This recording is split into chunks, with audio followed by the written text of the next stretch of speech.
ये था कि हम लोग अगर वहां से नीचे गिरे, आपण जर सरळ खाली पडलो तर समर्थांच्या शिवथ घरी गळीत, यानी समर्थ रामदास यांनी ये जहाँ पे उनका ग्रंथ था दासबोध, उस दासबोध का लेखन किया वो जगह है।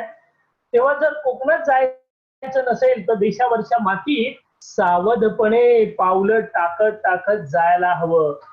डोंगर धारेच्या कड्यावरून, कडा यानी कॉर्नर, ओके, पहाड़ों का तो जो कॉर्नर होता है वहां से अरुंद नॅरो अशी पायवाट जाते, त्या पायवाटीवरून तुम्हाला चालायचं असतं। लेखक सांगतोय हम लोगों ने यहाँ तक देखा था दोस्तों, ओके। तो उसके आगे का हम लोग शुरू कर देते हैं, उसके आगे का जो पैरा है वहां पे हम लोग आते हैं, ठीक है। इथून पाय सटकला, तिथून पुन्हा एकदा कारवीची झाडी, झाडी यानी पेड़, छोटी छोटी जो बुशेस होते, ट्रीज होते हैं, लेखक सांगतो तिथून पुन्हा एकदा कारवीची झाडी बाजूला करत करत शेवटी एका टेकाडाची उतरण, टेकाडाची यानी टेकड़ी, हिल जिसे हम लोग कहते हैं हिल, ओके। तो टेकड़ी जो है, टेकाडाची उतरण, उतरण यानी स्लोप, उतरण यानी स्लोप, यहाँ पे जो शब्द है ना उतरण, उतरून अखेरची चढ़ाई, मतलब वहां पे एक हिल है, उसको उतरना है, वहां से ऐसे उतर के जैसे पिक्चर में दिखाया हुआ है वहां से नीचे उतरना है, फिर ऐसा ऊपर चढ़ना है। और वो जगह से लेखक सांगतोय की इथून वरंदा घाटाचं मस्त दर्शन घडतं, मस्त म्हणजे मनासारखं हवं तसं दर्शन आपल्याला इथे बघायला मिळतं। डोंगराच्या सोंडेच्या शेवटी जोत्याचे, आता यहाँ पे थोड़ा ध्यान दे, तुटणे फुटलेले अवशेष आहेत, लक्षात घ्या। आणि ढासळून म्हणजे ज्या बांधीव पायऱ्या असतात, वहां पे ऐसे स्टेप्स बनाए हुए थे, त्यामुळे शेवटी जोत्याचे अवशेष आणि ढासळून, ढासळून याने टूटे हुए, ढासळने यानी टूटना, जो उस जमाने में जो बनाए गए जो किले हैं या जगह है वो कुछ समय बाद, सालों के बाद टूट जाते हैं, त्याला मराठीमध्ये म्हटले जातं ढासळणे। आणि अवशेष जो है, अवशेष यानी शिल्लक रिमेन राहिलेला भाग, लक्षात घ्या, ओके। ढासळून गेलेल्या बुरुजाचे, बुरुज, बुरुज यानी अगर आप किले पे गए हो तो आपको पता रहेगा किले पे सबसे ऊंची जगह पर एक हाफ राउंड जैसी एक शेप होता है, जहां पे खड़े होकर शत्रु के ऊपर नजर रखी जाती है, ओके। त्याला मराठीमध्ये बुरुज म्हटलं जातं। अगर आप आज भी पनाला किल्ला पे जाओगे तो तुम्हाला असे हाफ सर्कलचे असे एक शेप असलेले एक असं बांधलेलं दिसेल, त्याला बुरुज असं म्हटलं जातं, बुरुज, लक्षात घ्या। लेखक सांगतो आपल्याला की आजही तुम्ही जर तिथे गेलात पॅशन, BASTION, बुरुजला म्हटलं जातं इंग्लिशमध्ये, BAS, बॅशन, ओके। अवशेष तुम्हाला पाहायला मिळतात, मतलब आज भी आप वहां पे वो चीजें जो है ना वो चीजें देख सकते हो। कौन सांगतो आपल्याला? लेखक सांगतो, लक्षात घ्या, ओके। कोकणातला निसर्ग पाहत, अभी लेखक सांगतो कोकणात पुण्यात ह्या वाटेला आहे, कोकणातला निसर्ग पाहत काही वेळ इथे शांतपणे उभं राहायला हवं, निसर्ग गीत अनुभवायला हवं। बघा, जे कोकणात राहतात त्यांनाच माहिती असेल की कोकणातली काय मजा असते, आणि पावसाळ्यात कोकण फार सुंदर दिसतं, फार सुंदर। त्यामुळे लेखक सांगतो मस्तपैकी त्या कोकणात निसर्ग पाहत पाहत तिथे उभं राहायचं, शांत उभं राहायचं, मस्त ते निसर्गाचं। आता निसर्ग गीत म्हणजे काय? तो पडणारा पाऊस, त्याचा तो आवाज, तो वाहणारा वारा, ती नदी, लक्षात घ्या, ही सगळे जे आवाज आहेत हे निसर्गाकडनं निर्माण होतात, ते निसर्ग गीत अनुभवायला हवं। वो सुनते सुनते सुनते सुनते हमें आगे बढ़ना है। लेखक काय सांगतो की परतीच्या प्रवासात, परतीचा प्रवास म्हणजे रिटर्न, लौटते वक्त, परतीच्या प्रवासात डोळ्यात साठवलेले ते पावसाचे 4 क्षण, लक्षात घ्या। म्हणजे हे जे काही आपण पाहिले, ये जो हम लोगों ने वहां पे देखा, वो सारी चीजें अभी हमें यहाँ पे अपने दिल में दिल में लेकर वो जो पल हम लोगों ने बिताए, ते जे आनंदाचे क्षण जे आपण घालवले, त्या सर्व क्षणाला आपल्याला आपल्या मनात साठवून ठेवायचे। अरुंद नॅरो पायवाटेवरून अनुभवलेला तो थरा, थ्रिल, कारवीच्या झाडाचे ते काडकन मोडणे, कारवीची झाडं फार नाजूक असतात, त्यामुळे पाय पडलं की पटकन तुटतात, आणि त्यांचा आवाज ऐकल्यानंतर तिथे एक छोटासा नॅरो रास्ता उसमें से चलते वक्त अगर थोड़े भी यहाँ वहाँ हम लोग हो गए, लक्षात घ्या, थोड़े भी यहाँ वहाँ हो गए तो तुरंत नीचे कोकणात पडणार. त्यामुळे लेखक सांगतो की त्यांचा आवाज ऐकून काळजात लख्ख होणे यानी ऐसा डर लगना आणि लगेच त्यातून स्वतःला सावरणं, मतलब अपने आप को संभालना, क्योंकि कीचड़ भरा रास्ता, कभी भी पैर फिसल सकता है और नीचे हम लोग गिरने के चान्सेस ज्यादा होते. लेखक सांगतो, लक्षात घ्या. ओके, त्यामुळे लेखक आपल्याला फार सुंदर देतोय, हे लक्षात घ्या. ओके, आणि त्यांचा आवाज ऐकून काळजास लख्ख होणं आणि लगेच त्यातून सावरणं, हे सारं सारं काही आठवत राहत, ये सारा सारा सारा सारा याद रहता है. हंसता हंसता रडवणारा, मैंने कहा ना थोड़ा फील है. ओके, ट्रैकिंग जैसी जगह है. ओके, तो मजा भी आता है और डर भी लगता है. त्यामुळे लेखक सांगतो हंसता हंसता रडवणारा, हंसते हंसते कभी फिसल गए तो डर लगता है और रडता रडता अरे बच गया. त्यामुळे लेखक सांगतो हसता हसता रडवणारा आणि रडत रडत हसवणारा हा ट्रेक एन्जॉय करायचा असेल तर वरंदा घाटाच्या दिशेने आपल्या गाडीची चाकं वळवायला हवी. यानी लाइफ में एंजॉय करना है, या ट्रैक का एंजॉय लेना है, जहां ज्यादा भी अधिक भी जान का खतरा नहीं है लेकिन मजा भी आएगा. अगर ये आपको चाहिए बारिश के दिनों में, आपल्याला कुठे यायला पाहिजे, वरंदा घाटाच्या दिशेने आपल्या गाडीची चाकं वळवायला पाहिजे. ऐसे प्रकारे लक्षात घ्या. आपला हा लेसन संपलेला लेसन थोडासा प्रॉब्लम हुआ था, इसमें थोड़ा सा नहीं हो सके, लेकिन आज अपना ये लेसन यहाँ पे कंप्लीट हुआ है, कोई इश्यू नहीं है. अच्छा, इसमें किसी को कोई डाउट्स होगा तो please ask me. Any doubts? Please please please please SMS me. Okay, no, great great great. Okay, मस्त धड़ा है. चलो ठीक है. इसका homework as usual you have to read.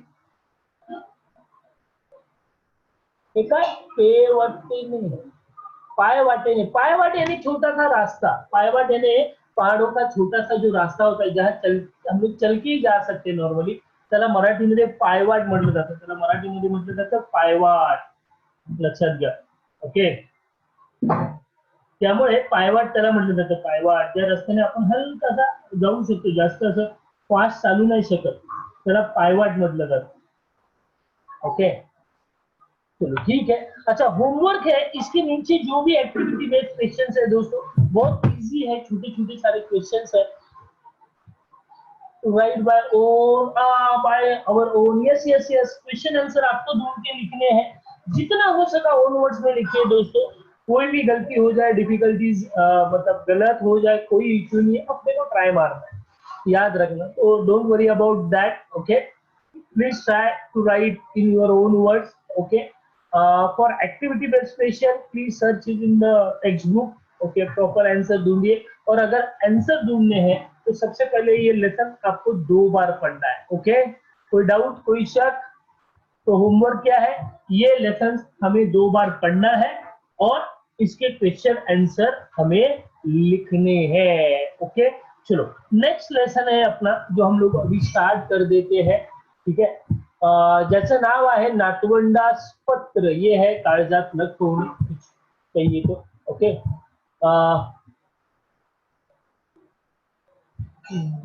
2 minute, 2 minute में दूसरा लेसन शेयर करता हूं अभी. ओके,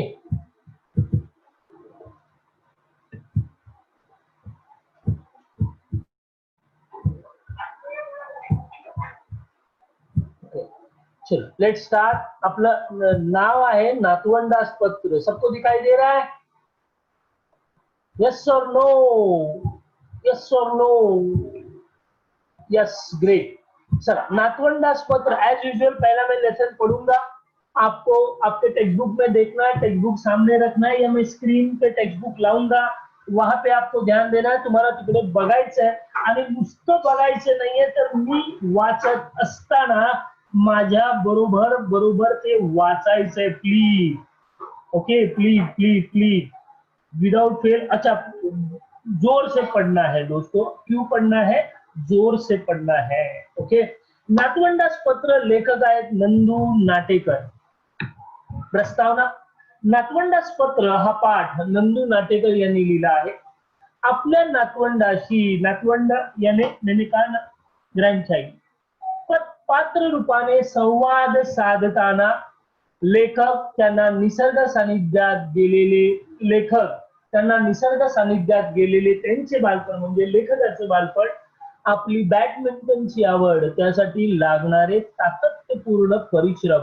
जो शब्द आपको नहीं समझ रहे हैं, नहीं समझने दो, हम लोग अभी सिर्फ रीडिंग कर रहे हैं और पढ़ रहे हैं, तो don't worry about that, I will explain later difficult word meaning, तो don't worry about that. First you have to listen और you have to read with me. Okay. सातत्यपूर्ण परिश्रम आणि त्यातून संपादित केलेले उज्ज्वल यश याविषयी मार्गदर्शन केले आहे. Let's start our lesson. प्रिय उद्धव, मेघा, मिहिका व जान्हवी, अनेक आशीर्वाद. कितींदा तरी मनात येते की तुम्हा चौघांबरोबर बसून तुमच्याशी मनसोक्त गप्पा माराव्या. मी माझे बालपण कसे घालवले हे तुम्हाला सांगावे. माझे शाळा कॉलेजातले दिवस कसे होते ते सांगावे. आणि पुस्तकातून, मित्रांकडून व शिक्षकांकडून मी काय काय आणि कसे कसे शिकलो हे सांगावे. आणि सगळ्यात महत्वाचे म्हणजे माझ्या आई वडिलांकडून, म्हणजे तुमच्या पणजी पंजोबांकडून, त्यांच्या मायेतून मी काय काय शिकलो हेही तुमच्याशी मला बोलायचे आहे, बोलावे. पण प्रत्यक्षात तुमच्याशी बोलताना मोकळेपणाने मनासारखे बोलता येतेच असे नाही, म्हणून वाटेल की तुम्हाला हे पत्र लिहावे. इसलिए मुझे लगा वाटले की तुम्हाला हे पत्र लिहावे. मी शिकायला सांगलीला होतो. सांगली हे महाराष्ट्रातील एक गाव. आमच्या शाळेला खूप मोठे मैदान होते आणि त्याच जवळ एक बाग होती. लेखक काय सांगतो, त्याच्याजवळ एक बाग होती. आम्ही तिथे मनसोक्त खेळायचो, हुंदडायचो, झाडांवर चढायचो, पाऊस आला की त्यात चिंब भिजायचो. देतो मी नंतर शब्दार्थ देणार. निदान सुट्टीमध्ये तरी तुम्ही तुमच्या मोठ्या शहरांमधून बाहेर पडून थंड हवेच्या गिरिस्थानावर किंवा छोट्या गावी गेले पाहिजे. पक्ष्यांचे चिवचिवणे, हवे न्याहाळणे, तसेच जंगलातील विविध पशूंचे आवाज ऐकणे हा मोठा मजेशीर अनुभव असतो. मोकळे आकाश, वाहती नदी आणि झाडे आपल्यासाठी गमतीचा नजराणा आणत असतात. त्याची मजा तुम्ही लुटली पाहिजे. ओके. हे देतो मी शब्दार्थ, आप टेंशन मत लेना, आगे जाते मेरे क्लिक पे आ रहा है. माझ्या पुरता बोलायचे तर मी अभ्यासामध्ये काही फारसा चांगला नव्हतो. मला खेळायला मात्र आवडायचे आणि बॅडमिंटन, लेखक काय सांगतो बघा, आणि बॅडमिंटनची आवड मला लहान वयातच लागली होती. निरनिराळे चषक व ढाली घेतलेले माझे कितीतरी फोटो तुम्ही पाहिले आहेत.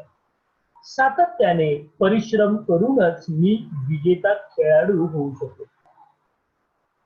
आंतरराष्ट्रीय सामन्यात आपल्या देशाचे मी प्रतिनिधित्व केले. मला अर्जुन पुरस्कार मिळाला. ओके. तुम्ही कोणता ना कोणता खेळ खेळलाच पाहिजे. मग तो क्रिकेट, टेनिस, बॅडमिंटन असा तुम्हाला जो कोणता आवडता असेल तो खेळ असू दे. खेळण्यामुळे आपल्या आयुष्यात शिस्त येते. कोणत्याही प्रसंगाचा सामना कसा करायचा, अगदी हरावे लागले तरी कसे हरायचे, हे खेळ आपल्याला शिकवतात. जिंकलो तर जिंकण्याचा आनंदही मिळवून देतात. प्रत्येकाने दररोज काहीतरी व्यायाम केलाच पाहिजे. मला वेळ नाही ही सबब सांगू नका. वेळ नाही म्हणून जेवण करायचे राहते का? दोन्ही जेवणासाठी कसा बरोबर वेळ मिळतो. मी म्हणतो ते पटते का तुम्हाला? जर काही व्यायाम झाला नसेल तर आज वयाच्या 66व्या वर्षी सुद्धा मला जेवाविषयी वाटत नाही. तुम्ही जसे मोठे व्हाल, शाळेतून कॉलेजात जाल, तस तसा तुम्हाला कमीत कमी वेळ राहणार आहे. पण तरी तुम्ही व्यायामासाठी तास 2 तास काढलेच पाहिजे. मग व्यायाम खुल्या मैदानावरील असो, एखाद्या क्लबातील असो किंवा खास व्यायामासाठी असलेल्या जिम मधला असो. आयुष्यातील प्रत्येक गोष्ट शाळा कॉलेजांमध्ये शिकवून येत नसते, होय ना? म्हणून तुम्ही जसे मोठे व्हाल तसे तुम्ही आपले स्वतःचे शिक्षक व्हा. टेनिस मध्ये एखादा चेंडू रेषेच्या आत आहे की बाहेर हे आपणच पडताळून पाहतो आणि त्याप्रमाणे तो खेळायचा की सोडून द्यायचा हे ठरवतो ना. तसेच प्रत्यक्ष आयुष्यामध्ये देखील आपल्या करता चांगले काय आणि वाईट काय हे तुम्हाला कळले पाहिजे. म्हणजेच तुम्ही स्वतःवर अवलंबून राहायला शिकले पाहिजे, स्वावलंबी झाले पाहिजे. लेखक सांगतो. आता आपण तिसऱ्या सहस्त्रकामध्ये प्रवेश करत आहोत. संपर्क माध्यमे, दळणवळण आणि संदेश वहनाचा आवाकाही वाढतो आहे. आता आपल्या घरी बसल्या जागी हवी ती माहिती तुम्हाला ईमेल आणि इंटरनेट द्वारा मिळू शकते. तरीही तुमच्या मित्रांशी व कुटुंबियांशी असलेला आपला व्यक्तिगत संपर्क तुटू देऊ नका. येत्या सहस्त्रकासाठी तुम्हाला माझ्या शुभेच्छा. प्रेम, तुमचा आजोबा. बघा फार सुंदर आहे. नातवंडास पत्र. ग्रँडचाइल्ड जे आहे अपने दादा दादी होते हैं. ओके, तो नातवंड तुम्हाला माहिती, पोता पोती जिसे हम लोग कहते हैं, ग्रँडचाइल्ड. ओके, तर या पाठामध्ये लेखकाने नक्की दिलंय काय? लेखक जे आहेत हे आपल्या देशाचे एक चांगले खेळाडू आहेत. बॅडमिंटन मध्ये त्यांना आवड होती, त्यामुळे तिथे त्यांनी फार चांगलं कार्य केलेलं आहे आणि आपल्या नातवंडांना ते संदेश देत आहेत की तुम्ही देखील असं काहीतरी करा. तुम्ही चांगले खेळ काय जे असतील ते खेळा, तरच तुम्ही याच्यातून चांगलं काहीतरी करू शकता. म्हणून ते देत आहेत ना. आता नातवंड आहे तर वो तो अपने दादा दादाजी है, तो घर में आमने सामने क्यों बात नहीं कर रहे, उसका भी रीजन उन्होंने यहाँ पे दिया हुआ. ओके, लेखक आहेत नंदू नाटेकर. नंदू नाटेकर यांचा जन्म जो आहे हा 1943 साली 33 साली झाला, 1933. ओके, बैडमिंटन के अच्छे वो खिलाड़ी रहे अपने भारत देश के. और 15 साल की अगर आप प्रस्तावना देखते होंगे तो आपको पता रहेगा कि 15 साल उन्होंने अपने बैडमिंटन के पूरी दिन मतलब पूरे लाइफ में दिए आणि उन्हें 100 से भी अधिक राष्ट्रीय और अंतरराष्ट्रीय नेशनल इंटरनेशनल प्राइज उन्हें मिले हुए हैं. ओके, तर हा सगळा त्यांचा प्रवास आहे आणि 1961 ला त्यांना अर्जुन पुरस्कार से नवाजा गया है. अर्जुन पुरस्कार से उन्हें नवाजा गया, लेखक सांगतोय. त्यामुळे लेखक या पाठामध्ये नक्की आपल्याला काय देतोय किंवा काय सांगतोय ते आपण बघायचं. नातवंडास पत्र हा पाठ कोणी लिहिलेला आहे? नंदू नाटेकर. प्लीज अंडरलाइन लेखक के नाम की यहाँ पे अंडरलाइन करना बिना भूले. नातवंडास पत्र हा पाठ नंदू नाटेकर यांनी लिहिला आहे. आपल्या नातवंडांशी म्हणजे का ना पोता पोती पत्र रूपाने संवाद, कम्युनिकेशन, संवाद याने कम्युनिकेशन, संवाद साधताना लेखक त्यांना निसर्ग सानिध्यात, लेखक उन अपने पोता पोतियों से जब कम्युनिकेट कर रहा है अपने ग्रैंडचाइल्ड से, ओके, तो अपने बचपन में उन्होंने अपना बचपन कैसे गुजारा लक्षात घ्या. त्यांनी आपलं लहानपण कसं घालवलं, त्यांनी काय काय मजा केली, या सगळ्या गोष्टी लेखक आपल्या नातवंडांना सांगतोय. आणि त्यामुळे लेखक सांगतोय की कशी आम्ही मजा केली किंवा कसं आम्ही तिथपर्यंत पोहोचलो किंवा मी किती मेहनत केली, माझ्या आई वडिलांनी मला किती मेहनत करायला लावली, कसा सपोर्ट केला, या सगळ्यांचं उदाहरण लेखक आपल्याला इथे देतोय. लक्षात घ्या. ओके, स्टार्ट करें. त्यामुळे नातवंडांशी पत्र रूपाने संवाद साधताना लेखक त्यांना निसर्ग सानिध्यात यानी उसके साथ, सानिध्य में यानी साथ में. Please write down difficult word. सानिध्य में यानी उनके साथ में. लिया फटाफट. सानिध्यात उनके साथ.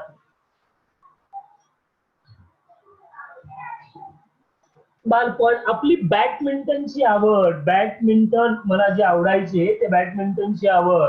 ओके.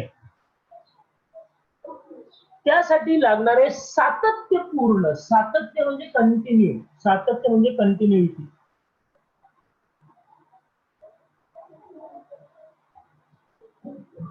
सातत्यपूर्ण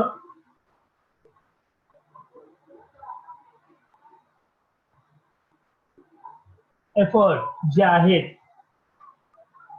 लक्षात घ्या, सातत्यपूर्ण परिश्रम, त्यातून संपादित, संपादित याने अचीव,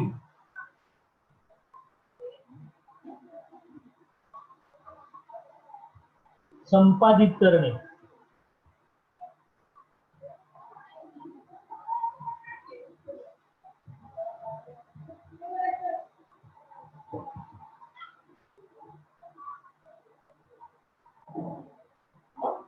केलेले उज्ज्वल यश याने सक्सेस, ब्राईट सक्सेस, याविषयी मार्गदर्शन केलेले आहे. त्यामुळे या पाठाचे लेखक कोण आहेत?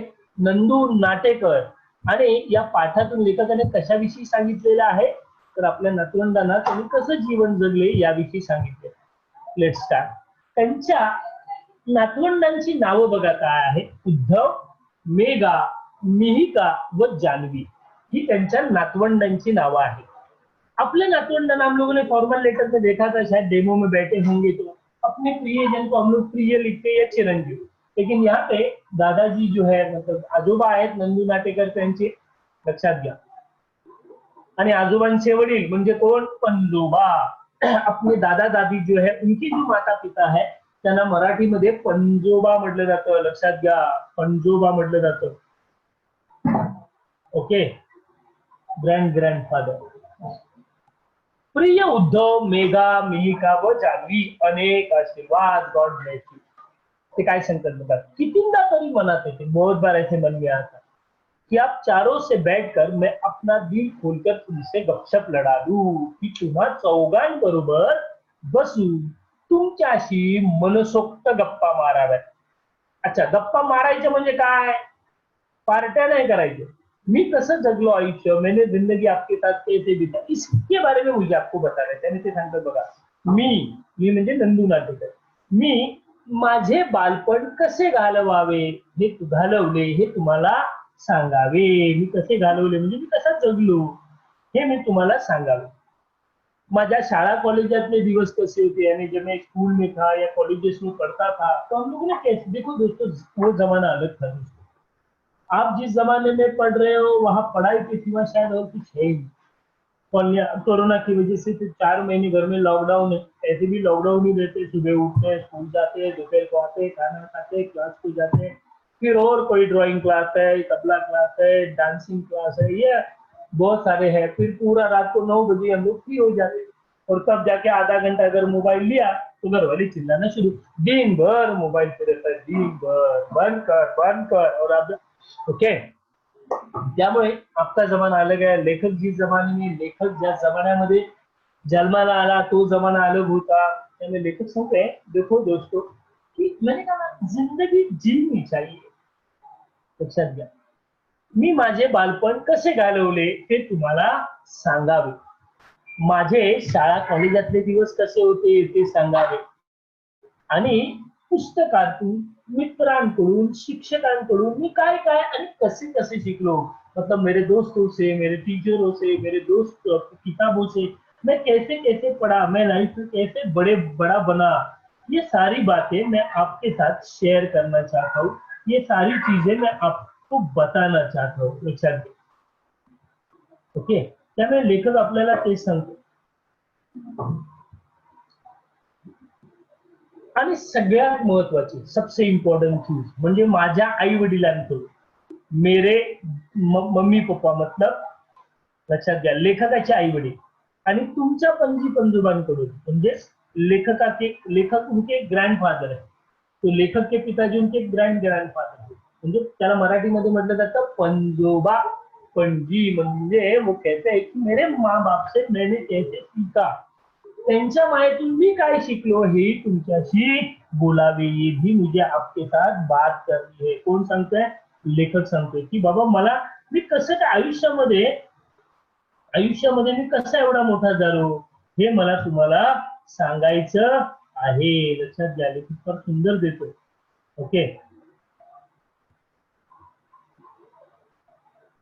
या तो किसी को कोई doubt, please please please SMS me if you have any doubt. जाए आगे.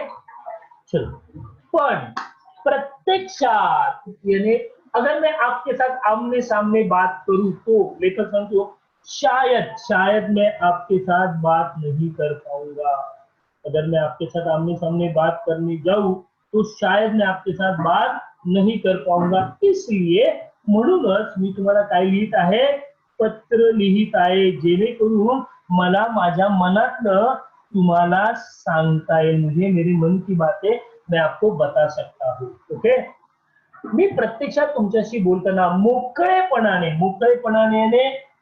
खुले मन से, प्लीज राइट डाउन, मोकळेपणाने मनापासून,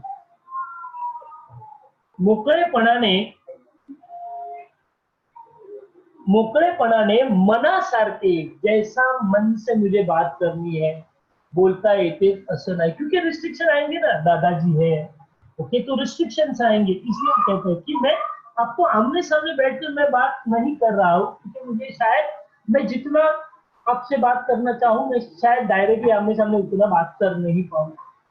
जो बताना चाहता हूँ वो बताना नहीं चाहूँ, रिस्ट्रिक्शन आ जाए. म्हणून मी तुम्हाला हे पत्र लिहित आहे. आता लेखक अपने बचपन की कुछ यादें उन्हें समझा रहा है. ओके, लेखक काय सांगतो बघा, मी शिकायला सांगलीला होतो. सांगली आपने नाम सुना रहेगा, बहुत जन का गाव भी होगा सांगली. आपल्या महाराष्ट्रातले गाव आहे सांगली, जवळ आहे आपल्या मुंबईपासून 4-5 तासावरती सांगली आहे. 5-6 तास जास्तीत जास्त. मी शिकायला सांगलीला होतो. सांगली हे महाराष्ट्रातले एक गाव आहे. आमच्या शाळेला खूप मोठे मैदान होते. बघा, लेखक फार सुंदर सांगितलं ना, त्यावेळेच्या गावातले शाळा. आजकल अपने स्कूल में मैदान है, लेकिन वो पूरा सीमेंट कंक्रीट का बना दिया, उसके लादी पर टाइल्स बिठा के रख दिया, तो दौड़ नहीं सकते, खेळणे ही नाही मिळतात गोष्ट. खरंच आहे. म्हणजे आम्ही जेव्हा शाळेत होतो, आमच्या शाळेसमोर दिवसभर मोठं मैदान असायचं आणि दिवसभर आम्ही त्या मैदानात शाळेत खेळायचो. म्हणजे संध्याकाळी शाळा 6ला सुटली की अंधार पडेपर्यंत तिथे खेळतच असायचं. लेखकही तसाच आहे. लेखक सांगतो, मी शिकायला सांगलीला होतो. सांगली हे महाराष्ट्रातले एक गाव. आमच्या शाळेला खूप मोठे मैदान होते. यानी अच्छा खासा मैदान था. त्याजवळ एक बागही होती, गाव बगीचा भी था. आम्ही तिथे मनसोक्त खेळायचो, मनसोक्तने मन भरेपर्यंत. अपने घर में आजकल पता है ना, खेलने का भाई टाइम है, कितना देर खेलेगा, आधे घंटे में जीते जाने का, आधे घंटे में देख, आधे घंटे में नहीं आया ना मैं छोड़ूंगी नहीं तुझको. आवाज होगी नहीं तो मैं ऐसे बालकनी से आवाज देती है, रोहन चल आजा ऊपर, पार्थ चल आजा ऊपर, बस हो गया खेलना, पढ़ाई करना है. पण लेखक सांगतो नाही, आमच्या वेळेला तसं नव्हतं. अगदी मन भरेपर्यंत आम्ही खेळायचो, मनसोक्त खेळ, हुंदडायचो. हुंदडायचो म्हणजे मस्ती करायचो. लक्षात घ्या, आजकल तो मस्ती करना मिलता ही नहीं दोस्तों. मस्ती करना तो दूर दूर तक हो गया. हुंदडायचो, हुंदडायचो म्हणजे मस्त मस्ती करायची, झाडावर चढ़ायचो. आजकल तो ये है ही नहीं दोस्तों, क्या करें अभी. ओके, अगर ये सब करना है तो गाँव जाना होगा अपने को. कोरोना की वजह से जाने नहीं मिल रहा है. कॉलोनी में सिक्योरिटी खेलने नहीं देता, सोसाइटी का चेयरमैन चिल्लाता है, सेक्रेटरी चिल्लाता है, बच्चे बहुत दंगा मस्ती करते हैं, कोई नीचे नहीं आएगा. और अपने यहाँ तो साल भर एग्जाम ही चलती रहती है. जैसी क्लास में एडमिशन लिया, क्लास में क्लास टेस्ट होता है, हर संडे हर सैटरडे टेस्ट होता है, स्कूल में टेस्ट होता है, ये कंप्लीट वो कंप्लीट, ये सारी मजा करनी ही नहीं मिलती दोस्तों. ओके, त्यामुळे लेखक सुद्धा आम्ही फार मजा करायचो. अगदी मनसोक्त खेळायचो, हुंदडायचो, झाडांवर चढ़ा. पेड़ पे चढ़ना तो छोड़ो यार, घर वाले अपने को स्टूल पे नहीं चढ़ाते, नीचे उतर पहला नीचे उतर, नाटक मत कर. स्टेयर केस भी अगर बहुत बार ऊपर नीचे किए, अभी गए ना तू ऊपर स्टेयर केस से चढ़ के, तू देख मैं है और तू है, बस. ये सब लेकर समझो ना यार, मजा के लिए हमें जमा. याद रखना दोस्तों, हम लोग तो नदी में नहाने जाते थे 4-4-5, दोपहर को खाना खा के 1-1:30 बजे जब नदी पर नहाने जाते थे, शाम को 5-6 बजे सीधा आते थे. 5-6 घंटा नदी में नहाते थे, स्विमिंग करते थे. वहाँ अच्छे अच्छे पेड़ थे. ओके, कोकण में रहता हूँ मैं, तो आंबा, फळ, चिकू, डाळिंबाची काळी करवंद, लक्षात घ्या. नारळ हे सगळं खायचो आणि पाऊस आला की त्या चिंब भिजायचो. आजकाल तो भिजनी नहीं देते बारिश में. अपनी माँ तो ऐसा पूरा पूरा पेटी पैक पीस करके स्कूल भेजती है. रेनकोट, वो गमबूट होता है, फिर ऊपर से छाता दिया जाता है, पूरा पेटी पैक पीस. और इतना होने के भीगने ही नहीं देते थोड़ा जो बारिश है निमोनिया हो जाए. मतलब भीगने से पहले दुनिया भर की बीमारियां डाल देती है अपने अंदर. बुखार आएगा, खांसी होगी, सर्दी होगी, कफ होगा, कोल्ड होगा. तो सब डर डर डर डर के जीना सिखाया हम लोगों को. संतो तुम्ही मस्त पैकी चिंब भिजायचो. अरे आप भीगे हो कि नहीं यार, क्या बताओ. उसको यार नहीं अकेला बडबड बडबड कर रहा. उंदडणे फिरणे, फिरणे म्हणजे खरं मस्ती करणं आहे, लक्षात घ्या. ओके, फिरणे हे तर नॉर्मल मस्ती करायचं. निदान अभी चलो आपका शेड्यूल लेकर समझो आपका शेड्यूल बहुत बिजी होता है. जब आपका शेड्यूल बहुत बिजी होता है तो कम से कम लेकर समझो जब भी आपको छुट्टी रहे, लक्षात घ्या, उस दिन तो करो. अगर लंबी छुट्टी है तो लेकर समझो निदान सुट्टीमध्ये तरी तुम्ही तुमच्या मोठ्या शहरांमधून बाहेर पडून थंड हवेच्या गिरिस्थानावर, गिरी म्हणजे पर्वत, माउंटेन प्लेस, लक्षात घ्या. आपण फिरायला जातो महाबळेश्वर, ओके, और उसके आगे कौन सा तो एक जगह ना, तिकडे आपण मोठमोठ्या ठिकाणी जातो मस्त, किंवा छोट्या गावी गेले पाहिजे, या गाव जाना चाहिए. लक्षात घ्या, ज्यांचं गाव कोकणात आहे त्यांना हा सगळा अनुभव येईल. जे कोकण में रहते हैं उनको सब ये पता होगा क्योंकि उन्होंने ये सब अनुभव किया हुआ है. त्याने लेकर सांगतो, नंदू नाटेकर सांगतात, नंदू नाटेकर सांगतात की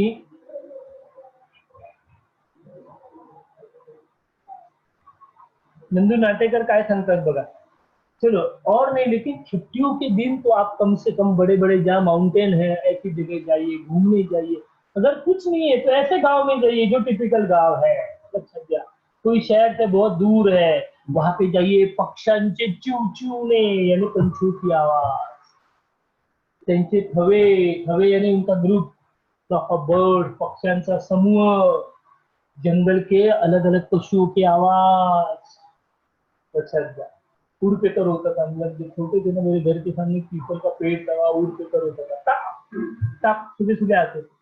ये सारे पशु पक्षी हम लोग बचपन में देखा करते थे घर के सामने. ये बहुत झाड़ियां होती, पैरट होता था, कोयल होती थी, उड़ पेकर होता था, क्रो होता था, स्पैरो होती थी, स्क्वेरल होती थी. ये सारे पंछी आते थे. लेकिन तेच सांगतोय की पक्ष्यांचे चिवचिवणे, थवे न्याहाळणे, यानी थवे न्याहाळा, न्याहाळा म्हणजे बघा, न्याहाळणे म्हणजे पहाडे. Please write down difficult word.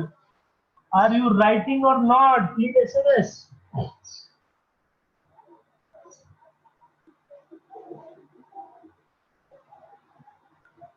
Okay, थवे न्याहाळणे, तसेच जंगलातील विविध पशूंचे आवाज ऐकणे हा मोठा मजेशीर अनुभव असतो. ये बहुत बड़ा अनुभव होता है.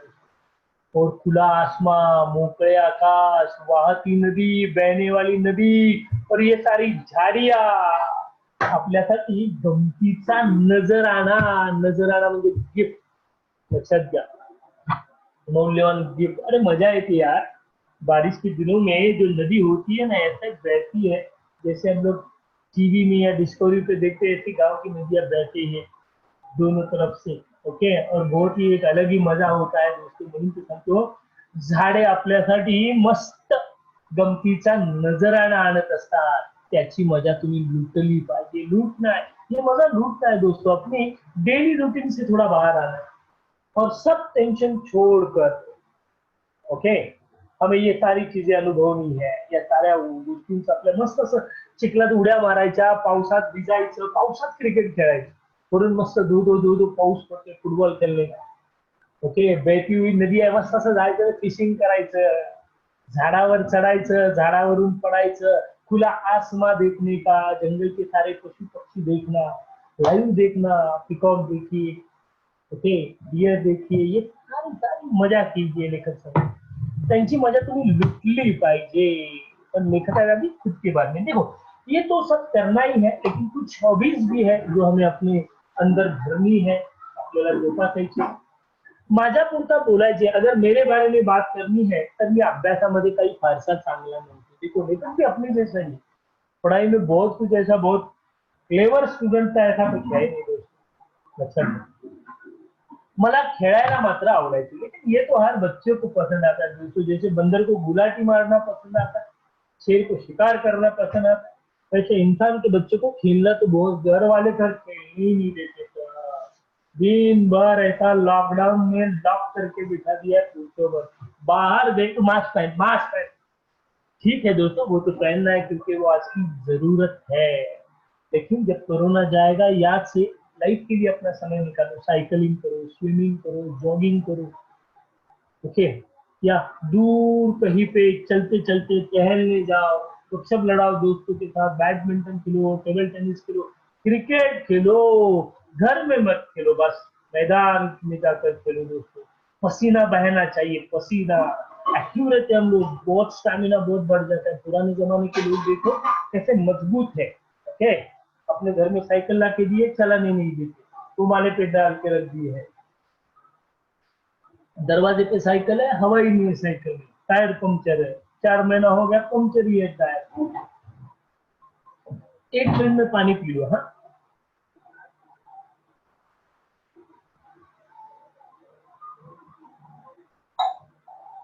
ओके.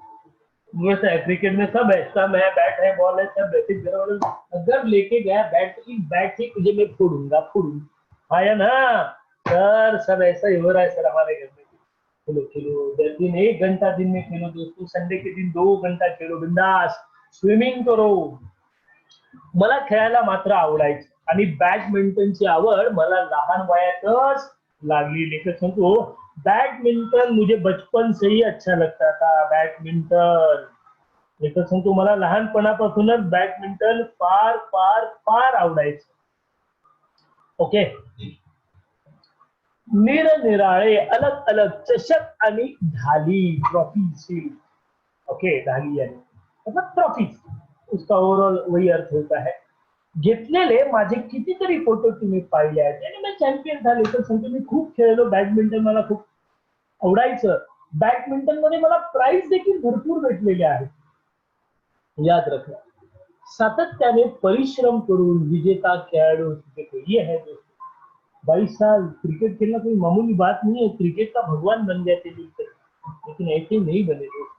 उसके लिए अपने लाइफ में 22 साल दी, 22 साल जो खेलना है फुल डेडिकेशन से, याद रखना, फुल डिसिप्लिन से, कंसिस्टेंसी होनी चाहिए, कंटिन्यूटी होनी चाहिए. त्यामुळे लेखक सांगतो, मी खूप मेहनत घेतली, खूप मेहनत घेतली, खूप मेहनत करून मी विजेता खेळाडू होऊ शकतो. आंतरराष्ट्रीय, लक्षात घ्या, इंटरनॅशनल, आंतरराष्ट्रीय आणि नॅशनल, आंतरराष्ट्रीय आणि इंटरनॅशनल सामन्यात, खेल में माझ्या आपल्या देशाचे मी रिप्रेझेंटेटिव्ह था, मैं अपने देश का. आणि 1961 मध्ये लेखक सांगतो, मला अर्जुन पुरस्कार मिळाला. अर्जुन पुरस्कार, ये देखो उसके डिटेल्स है. अर्जुन पुरस्कार, ओके. राष्ट्रीय खेलातील उल्लेखनीय, नेशनल लेवल पे जो खेल खेले जाते हैं, वहां बहुत बढ़िया कामगिरी करने के बाद भारत सरकार द्वारा दिया जाने वाला ये बहुत महत्वपूर्ण पुरस्कार है, ज्या पुरस्काराचं नाव आहे अर्जुन पुरस्कार. राष्ट्रीय खेळातील उल्लेखनीय कामगिरीबद्दल भारत सरकारतर्फे दिला जाणारा महत्वपूर्ण पुरस्कार म्हणजे अर्जुन पुरस्कार होय. ही प्रथा 1961 मध्ये सुरू करण्यात आली. 3 लाख रुपये रोख कॅश, कास्य, ब्रांज धातूपासून बनवलेला अर्जुनाचा छोटा पुतळा आणि प्रमाणपत्र असे या पुरस्काराचे स्वरूप आहे. भारतातील क्रीडा प्रकार व खेळ यांच्या विकासात उत्तेजन देने, यानी स्पोर्ट को उत्तेजन देना, इसलिए ये पुरस्कार दिया गया जाता है या दिया गया जा रहा है, ओके. तुम्ही, लेखक काय सांगतो बघा, तुम्ही कोणता ना कोणता खेळ खेळलाच पाहिजे. ये सबसे बड़ी बात है दोस्तों. कोई ना कोई तो खेल आपको खेलना ही खेलना है दोस्तों. कुछ भी खेलो, आपको जो पसंदीदा, लेकिन खेलना चाहिए. बॉडी क्या मांगती है, ये दिल मांगे मोर, वैसा बॉडी मांगे मोर, खेळ, ओके. त्यामुळे लेखक सांगतो, तुम्ही कोणता ना कोणता खेळ खेळलाच पाहिजे. अरे कुछ लगोरी लगोरी खेलो, गिल्ली डंडा खेलो, क्रिकेट खेलो, कुछ भी खेलो, जो आपको अच्छा लगता है याद रखें। कबड्डी खेलो, खो खो खेलो, लंगडी खेलो या बैडमिंटन, टेनिस, ओके, तुम्ही कोणता ना कोणता तरी खेळ हा खेळलाच पाहिजे। मग तो क्रिकेट असो, टेनिस, बॅडमिंटन अथवा तुम्हाला आवडणारा कोणताही खेळ असू दे। खेळ खेळण्यामुळे आपल्याला आयुष्यात शिस्त, अभी खेल क्यों खेलना है, इसका इसका एक चीज है दोस्तों, खेळ खेळण्यामुळे आयुष्याला शिस्त येते। शिस्त यानी डिसिप्लिन, प्लीज राइट डाउन, शिस्त, शिस्त म्हणजे सॉरी, शिस्त म्हणजे डिसिप्लिन। और ये है दोस्तों, खेलने से डिसिप्लिन आता है, क्योंकि हर खेल के कुछ नियम होते हैं, उन नियमों में हमें वो खेल खेलना पड़ता है, नियमों का पालन करना पड़ता है, और नियमों का पालन करना यानी अपने अंदर अपने आप डिसिप्लिन पैदा होना। खेल में ऐसी सारी सिचुएशंस आती है, ओके, जिन सिचुएशन को अपने को हैंडल करना पड़ता है। जैसे क्रिकेट में हम लोगों ने देखा रहेगा 6 बॉल 6 रन आखिरी ओवर और आखिरी विकेट बची हुई है, तो सिचुएशन कितनी डरावनी है। और वर्ल्ड कप का फाइनल मैच है, ओके, और इंडिया खेल रही है बैटिंग, और इंडिया को लास्ट विकेट बचा हुआ है, और मैंने कहा ना 6 बॉल 6 रन चाहिए, तो ऐसा प्रसंग आया। तो ऐसे प्रसंग में कैसे खेलना है, अपने पैशन के साथ कैसे उसका सामना करना है, ये खेल सिखाता है। अगर हारना भी है तो कैसे हारना है, कि सामने वाले को लगे हारे ही नहीं यार यही जीते, या हार को कैसे हजम करना है, हारलो तरी रडायचं नसतं, हे सगळं आपल्याला खेळ शिकवतात। म्हणून अगदी हरावे लागले तरी कसे हारायचे ते खेळ आपल्याला शिकवतात। ये सारी बातें हमें कौन सिखाते हैं, खेल सिखाते। लेकिन या सगळ्या गोष्टी आपल्याला खेळ शिकवतात। जिंकलो तर जिंकण्याचा आनंदही मिळवून देतात। अगर जीते तो जीतने की खुशी भी देती है। जब इंडिया वर्ल्ड कप जीतती है तो सारे इंडियंस खुश हो जाते हैं दोस्तों। दूसरी बात, खेल तो खेलना है, दूसरी बात, प्रत्येकाने दररोज काहीतरी व्यायाम केलाच पाहिजे, एक्सरसाइज करनी है। 4 महीने हो गए एक्सरसाइज कुछ करते नहीं, बस खाते जा रहे खाते जा रहे, मोटे होते जा रहे दोस्तों, और कुछ नहीं कर रहे, कुछ नहीं, सिर्फ मोटे हो गए बैठ बैठ के, बैठ बैठ के। और खुद ही बोला रहे वजन बहुत बढ़ गया, बहुत बहुत लेजी हो गया है, इतना खा रहा हूँ, बस दिन भर वही करता हूँ, ओके। તમે લેખક सांगतो प्रत्येकाने दररोज काही ना काहीतरी व्यायाम केलाच पाहिजे। मला वेळ नाही, इंडियन लोग एक्सक्यूज देने में डेली डिसिप्लिन ना कल मैं पक्का साथ दे दूंगा। 8:30 बजे से पहले नींद ही नहीं खुली, अरे सर कल तो लाइट चली गई थी सर, रात भर सोया ही नहीं था, सुबह उठने को ही नहीं हुआ, उठते ही ना सर बहुत भूख लग जाती है सर, आँख ही नहीं खुलती, बहुत भूख लग रही, तो एक्सरसाइज होता ही नहीं सर। क्या करे सर, घर में जगह ही नहीं है सर, घरात जागाच नाही आहे सर व्यायाम करायला, आणि घरातले काही बाहेर पाठवत नाही सर। पूरा सर हमारा तो कॉलोनी सील कर दिया सर कोरोना की वजह से, क्या करेंगे सर एक्सरसाइज। लेखक काय सांगतोय बघा, लेखक सांगतोय योगा करो, योगा सही होगा। प्रत्येकाने दररोज काहीतरी व्यायाम केलाच पाहिजे। मला वेळ नाही ही सबब, सबब म्हणजे reason, please write down difficult word, सबब म्हणजे कारण, सबब म्हणजे कारण, रीजन। अरे आप लिख रहे हो या नहीं बच्चे लोग, प्लीज प्लीज प्लीज प्लीज, मुझे कुछ समझ में नहीं आ रहा है, रिटन और नॉट। वेळ नाही म्हणून जेवण करायचे। अभी देखो हम लोग बोलते हैं मुझे टाइम नहीं मिलता सर, बहुत बिजी रहता हूँ सर, लेकिन खाना खाना भूल जाते हैं क्या, खाने के लिए टाइम निकालते हैं ना, सुबह का ब्रेकफास्ट करने के लिए खाते हैं ना, मैगी खाते हैं ना, डोसा इडली, वहाँ उपमा शिरा, आज ये बना मम्मा, आज ये बना मम्मा, और माँ भी अपनी रेसिपी पे रेसिपी बनाई जा रही है, तो खाने के लिए समय निकालते हैं ना। वेळ नाही म्हणून जेवण करायचे राहते का, सबब किधर भी देना मत सीखो। जिंदगी में सक्सेस पाना है तो रीजन नहीं देना चाहिए। म्हणून लेखक सांगतोय की वेळ नाही म्हणून जेवण करायचे राहते का, दोन्ही जेवणासाठी लंच आणि डिनर, दोन्ही जेवणांसाठी कसा बरोबर वेळ मिळतो। मी म्हणतो ते पटते का तुम्हाला, लेखक सांगतोय मी आज 66 वर्षाचा आहे, आज मेरी उम्र 66 ईयर्स है, लेकिन आज भी अगर मैंने दिन में एक्सरसाइज नहीं की तो मुझे खाना खाने का मन नहीं करता. बघा काय ग्रेट आहे. वयाच्या 66व्या वर्षी देखील लेखक सांगतोय की मी व्यायाम करतो आणि व्यायाम जर मी केला नाही तर मला जेवावंसं वाटत नाही. मतलब व्यायाम के प्रति आपका पैशन कितना होना चाहिए, लेखक आपल्याला ते सांगते. लक्षात घ्या, लेखक आपल्याला ते सांगते. ओके. जर काही व्यायाम झाला नसेल तर आज वयाच्या 66व्या वर्षी सुद्धा मला जेवावेसे वाटत नाही, म्हणजे खाना खाने में मन नहीं करता. तुम्ही जसे मोठे व्हाल, अभी तो आप छोटे हो, 8th स्टैंडर्ड में हो, 9th में जाओगे, 10th में जाओगे, मतलब अभी लेखक सांगते आता आपल्याकडे भरपूर वेळ आहे. लक्षात घ्या, हम लोग इतने बिजी नहीं है क्योंकि अभी तक हम लोग वो लेवल तक नहीं पहुंचे. तुम लेखक सांगतो तुम्ही जसे मोठे व्हाल, आप जैसे बड़े बनोगे, शाळांतून कॉलेजात जा, स्कूलों से कॉलेज में जाओगे, वैसा वैसा तसा तसा तुम्हाला कमीत कमी वेळ राहणार आहे, क्योंकि आपको ट्रैवल करना पड़ेगा, बाहर किसी और जगह क्लास अटेंड करना पड़ेगा. आजकल अपने स्कूल अपने एरिया में, कॉलेज बाहर किधर रहेगा तो वहां जाना पड़ेगा. तो आपका जो टाइम लिमिट है, टाइम जो है वो दिन ब दिन कम होते जाने वाला है फिर से. त्यामुळे आपल्याकडे कमीत कमी वेळ राहणार आहे. पण जर तरी तुम्ही व्यायामासाठी तास 2 तास काढलेच पाहिजे. फिर भी आपको अपनी हेल्थ के लिए व्यायामासाठी, व्यायाम फिर वो कोई भी करो, जैसे मैंने कहा ना, योगा कीजिए, स्विमिंग कीजिए, रनिंग कीजिए, वॉकिंग कीजिए, जॉगिंग, साइकिलिंग, ओके, एरोबिक्स जो है या जिम में जाकर कीजिए, कहीं पे भी कीजिए, घर में कुछ थोड़ा बहुत एक्सरसाइज कर लीजिए. पण लेखक सांगते पण तुम्ही व्यायामासाठी 2 तास काढलेच पाहिजे. मग व्यायाम खुल्या मैदानावरील असो, खुल्या मैदानावरील यानी ओपन प्लेस, मैदान में जाके हम सकते हैं, वो रहे, अथवा कोई क्लब जैसे जिम खाना होता है वहां पे हम लोग मेंबरशिप होते हैं जिम खाने की. ओके. क्लब मधील असो किंवा खास व्यायामासाठी असलेल्या या कोई जिम के लिए जो जगह होती है, जैसे लोग जिम में जाते हैं तर जिम मधला असो. ओके, आपको एक्सरसाइज तो करनी है.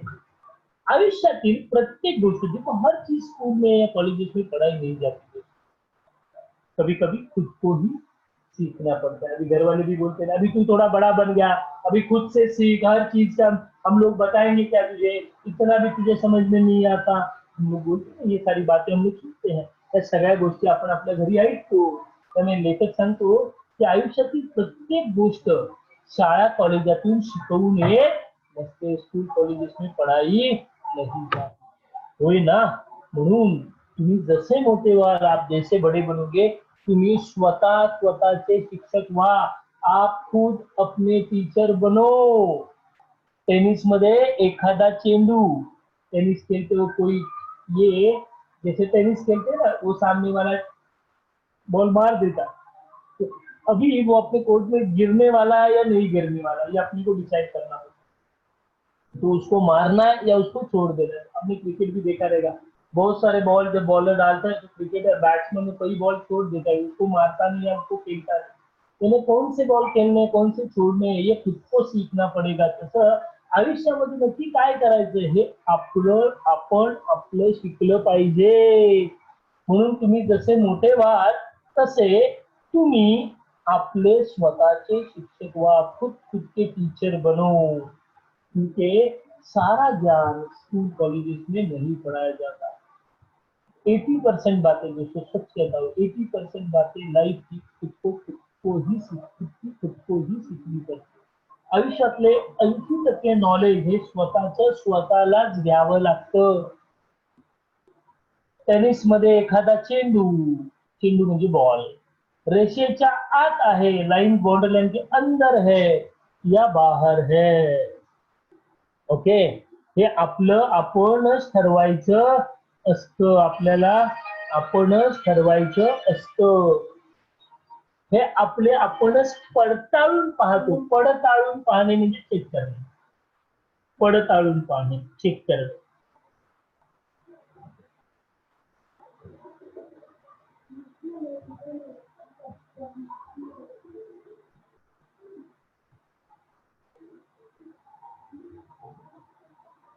पडताळून पाहणे म्हणजे चेक करणे. ओके. आणि त्याप्रमाणे तो खेळायचा की सोडून द्यायचा, वो खेळना या छोड देना हे आपण ठरवतो ना. तसेच प्रत्यक्ष आयुष्यामध्ये देखील आपल्या करता चांगले काय आहे, वाईट काय आहे, हे तुम्हाला कळले पाहिजे. मतलब अपने लिए सही क्या है, गलत क्या है. हर बार कोई उंगली पकड़कर रास्ता क्रॉस नहीं करवाएगा दोस्तों. अभी आप बड़े बन गए हो, आपका डिसीजन आपको लेना है. आपके लाईफ के लिए सही क्या है, गलत काय आहे, हे तुम्हाला समजलं पाहिजे. स्वतःवर अवलंबून राहा, दुसऱ्यावर अवलंबून राहू नका. स्वावलंबी झाले पाहिजे. सेल्फ रिलायंट होणं है, स्वयंपूर्ण झाले पाहिजे. लेखक सांगते बघा. आता आपण तिसऱ्या सहस्त्र म्हणजे हजार, लक्षात घ्या. सहस्त्र म्हणजे हजार. ओके. हम लोग अभी 21वीं शताब्दी में, अभी क्या चल रहा है, 2020, मतलब 2000 साल कंप्लीट हो गए और 3000 साल का 20वां साल चल रहा है. उसको मराठी में कहा जाता है तीसरा सहस्त्र, 3000. ओके. आता आपण तिसऱ्या सहस्त्रकामध्ये आहोत, 21वीं शताब्दी में है. पहले 22वीं जाएंगे. सहस्त्रकामध्ये प्रवेश करत आहोत. संपर्क माध्यमे, संपर्क, कम्युनिकेशन.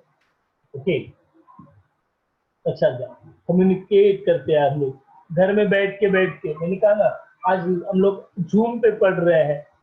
टीचर और कहीं बैठा है, कोई लंदन में बैठा है, कोई पेरिस में बैठा है, सब एक दूसरे से कॉन्फ्रेंस में मीटिंग करते हैं अपने कंपनी की कॉर्पोरेट लेवल. लक्षात घ्या. संपर्क माध्यमे, कम्युनिकेशन के जो माध्यम है. दळणवळण यानी ट्रांसपोर्ट, दळणवळण यानी ट्रांसपोर्ट. आणि संदेश, एक दूसरे को मैसेज भेजना. देखो कितना इजी हो गया ना. व्हाट्सएप फ्री में मिलता है. आवाका यानी त्याचा आकार वाढलाय, आवाका वाढलाय, त्याचा विस्तार झालाय, स्प्रेड झालाय आज जगामध्ये. लक्षात घ्या. पहले एक लेटर लिखते थे, फिर लेटर पोस्ट करते थे, फिर वो 15 दिन बाद जाकर उसे मिलता था. आज जैसी मेल पे लिखा, टैक कर दिया, बटन दबाया, मेल सट करके किधर भी पूरी दुनिया में चला गया. एक सेकंड में अपनी मैसेज उसको मिल गया. त्यामुळे आपल्या, और जो जानकारी चाहिए, घरी बसल्या बसल्या आपल्याला ती माहिती मिळू शकते. यूट्यूब, गूगल, कोई भी माध्यम हो दोस्तों, फेसबुक के माध्यम से. म्हणून लेखक काय सांगते बघा. आता आपण तिसऱ्या सहस्त्रकामध्ये प्रवेश करत आहोत, यानी एंट्री कर रहे. 21वीं शताब्दी में ऑलरेडी हम लोग पहुंच चुके हैं. संपर्क माध्यमे, माध्यमे यानी मीडियम, माध्यमे यानी मीडियम. दळणवळण, ट्रांसपोर्ट, संदेश वहन यानी कम्युनिकेशन के जो साधन है वो. कॉन्टॅक्ट, संपर्क म्हणजे कॉन्टॅक्ट. ओके. आवाकाही वाढतो आहे, स्प्रेड होतोय. आता आपल्या घरी बसल्या जागी हवी ती माहिती तुम्हाला ईमेल आणि इंटरनेट द्वारा मिळू शकते. जो जानकारी आपको चाहिए, घर बैठे बैठे, बिना कोई एक्स्ट्रा मेहनत किए, बिना कोई तकलीफ लिए, हमें घर में बैठे बैठे मिल रही है. फिर भी लेकर कहता है कि दोस्तों के साथ, अपने फैमिली के साथ जो पर्सनल कांटेक्ट है वो टूटने लगी है. याद से मामा को फोन करना है, चाचा को फोन करना है, जूम पे उसके साथ बातचीत करनी है. ओके. फोन पे जब बात करोगे तब मास्क नहीं लगाना है, लेकिन बाहर नेबर से बात करते हो मास्क लगाना है. तो बात करनी है, लेकिन दोस्तों कॉन्टेक्ट टूटने नहीं चाहिए. मैंने कहा आजकल हम लोग हैप्पी बर्थडे तो भी व्हाट्सएप पे विश करते. ओके. पहले हम लोग बच्चे छोटे थे ना, तो चार में दिवाली के दिन हर घर में जाते, सबको दिवाळी की शुभकामनाएं देते थे, सगळ्यांना दिवाळीच्या शुभेच्छा द्यायचो. जी मोठी माणसं होती त्यांच्या पाया पडायचो पुरे 4 लोक. मतलब म्हणजे आमच्या सकाळचे 2 तास फक्त याच्यातच जायचे. पहिल्या दिवशी लवकर उठायचो, सगळीजण आंघोळ करायचो, सगळ्यांना दिवाळीच्या शुभेच्छा देऊन फटाके फोडायचे. आता तर मोठी साबण लावल्याशिवाय दिवाळीची पाठच होत नाही. उठा उठा, दिवाळी आली, मोठी साबणाची वेळ झाली. असं झालंय सगळं. इसलिए लेखक संघ भले इंटरनेट आया, यूट्यूब आया, फेसबुक आया, ट्विटर आया, व्हाट्सएप आ गए. ओके. ट्रांसपोर्ट के साधन बहुत इजी हो गए, लेकिन फिर भी एक दूसरे के साथ दिल का रिश्ता है उसे तोड़ने में दो. व्यक्तिगत यानी पर्सनल संपर्क, पर्सनल कॉन्टैक्ट, पर्सनल कम्युनिकेशन टूटू देऊ नका. लक्षात घ्या. आजकल तो मम्मी को भी व्हाट्सएप पे बात करनी पड़ती है, मम्मी को. ओके. तरी तुमच्या मित्रांशी व कुटुंबियांशी असलेला आपला व्यक्तिगत संपर्क तुटू देऊ नका. येत्या सहस्त्रकासाठी, सहस्त्र म्हणजे हजार, जो शताब्दी 21वीं शताब्दी उसके लिए आने वाले नए युग के लिए तुम्हाला माझ्या शुभेच्छा, यानी हार्दिक शुभकामनाएं, ऑल द बेस्ट. ओके, सप्रेम तुमचा आजोबा, सप्रेम नमस्कार, तुमचा आजोबा नंदू नाटेकर. ये था अपना लेसन, रैपिड रीडिंग होकर तुम्हाला मस्तपैकी समझना असेल ऐसी मैं आशा रखता हूँ. कोई डाउट है तो please please SMS, please SMS. Have you understood और नॉट? प्लीज कोई डाउट है तो मुझे एसएमएस करना आप लोग प्लीज. शायद मैं समझ रहा हूं कि आपको समझा होगा. ओके, अच्छा, इसका भी होमवर्क है. याचा होमवर्क काय आहे तर नेहमीप्रमाणे हा लेसन दोनदा तुम्हाला घरी वाचायचा आहे आणि याची प्रश्न उत्तरं जी आहे ती प्रश्न उत्तरं तुम्हाला न विसरता बिना भूले आपको इसके प्रश्न क्वेश्चन आंसर आपको इसके लिखने हैं विदाउट फेल. ओके, ये था आज हम लोगों ने 2 लेसन कंप्लीट की. एक तो पहले ही हुआ था, एक पहिलाच ऑलरेडी झालेला होता ज्याचं नाव होतं घाटात घाट वरंदा घाट. आणि आजचा जे होतो, आता खरं म्हणजे हे स्थूल वाचन है दोस्तों. हा खरं स्थूल वाचनाचा धडा आहे. स्थूल वाचन म्हणजे रैपिड रीडिंग टाइप में फिर भी यहाँ पे दिया नहीं, लेकिन अगर आप 9-10 में देखोगे तो आपली लेखन स्थूल वाचन सारखा असतो. ओके, हा धडा आहे, आपण समजूया. ओके, तुम्हाला जर काही डाउट्स असेल तर प्लीज तुम्ही तो डाउट्स काढून ठेवा आणि नेक्स्ट लेक्चरला आठवणीने याद से वो नेक्स्ट लेक्चर में मुझे आपको मुझे याद से पूछना है. ओके, तो कोई डाउट्स नहीं होगा, मैं चाहता हूँ होना नहीं चाहिए. आपको परफेक्ट समझा होगा. ओके, किसी को कोई डाउट्स प्लीज प्लीज.